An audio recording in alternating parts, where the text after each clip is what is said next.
ओम शान्ति।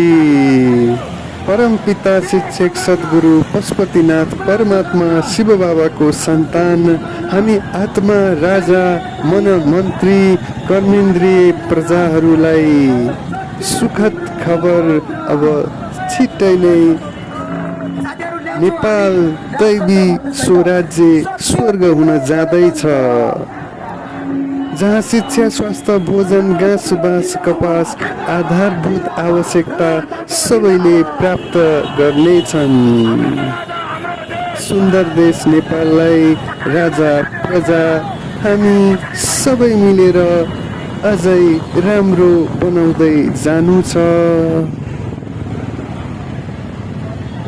मनलाई शान्त तनलाई शीतल बनाउँदै काठमाडौँ उपत्यका राम्रो बनोस्। धन्यवाद, नमस्ते।